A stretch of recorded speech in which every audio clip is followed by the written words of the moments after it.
মানুষ সর্বোচ্চ কতক্ষণ ঘুমাতে পারে? 10 ঘন্টা, 20 ঘন্টা।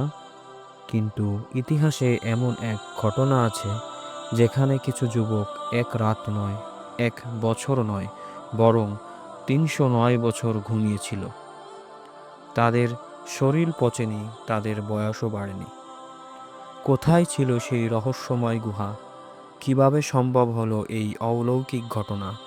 পবিত্র কোরআনে সূরা কাহফে বর্ণিত সেই রোমাঞ্চকর ঘটনা জানাবো আজকের ভিডিওতে। ঘটনাটি রোমান সাম্রাজ্যের এক জালিম বাদশার আমলের, যে নিজেকে দাবি করত খোদা। কিন্তু কয়েকজন সম্ভ্রান্ত যুবক তার এই দাবি মেনে নিতে পারেনি। তারা এক আল্লাহর উপর ঈমান এনেছিল। বাদশাহ তাদের হত্যার হুকুম দিলে তারা নিজেদের ঈমান বাঁচাতে শহর ছেড়ে পালিয়ে যায় এবং একটি পাহাড়ের গুহায় আশ্রয় নেয়। তারা আল্লাহর কাছে দোয়া করে, হে আমাদের রব, আমাদের আপনার পক্ষ থেকে রহমত দান করুন। আল্লাহ তাদের দোয়া কবুল করলেন।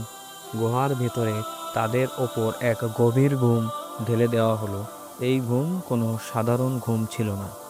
কোরআনে এসেছে, আল্লাহ তাদের পাশ পরিবর্তন করাতেন যাতে মাটি তাদের দেহ খেয়েও না ফেলে। সূর্যের আলো এমনভাবে গুহায় প্রবেশ করত যাতে তাদের গায়ে সরাসরি রোদ না লাগে। আর তাদের গুহায় মুখে প্রহরী হিসাবে বসেছিল তাদের সঙ্গী একটি কুকুর। কেউ যদি তাদের দেখত তবে ভয়ে পালিয়ে যেত। এভাবে কেটে গেল 309 বছর। একদিন তারা ঘুম থেকে উঠল। তারা ভাবল, হয়তো একদিন বা কিছু কিছু অংশ তারা ঘুমিয়েছে। তাদের একজন খাবার কিনতে শহরে গেল।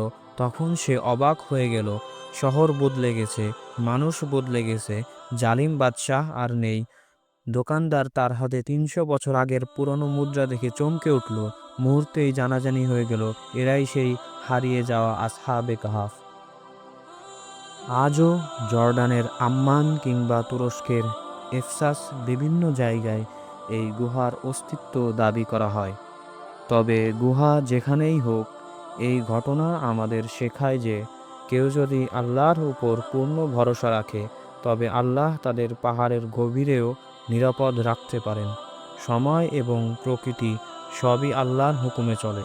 আজকের এই অস্তিত্ব পৃথিবী আমাদের উচিত আসহাবে কাহাফের মতো নিজেদের ঈমানকে মজবুত রাখা। এই ঘটনাই প্রমাণ করে আল্লাহ চাইলে সময়কে থামিয়ে দিতে পারেন এবং মৃত্যুর পরও পুনরায় জীবিত করতে পারেন। এই গুহাবাসীদের সম্মানেই এই সূরার নাম রাখা হয়েছে সূরা কাহাফ।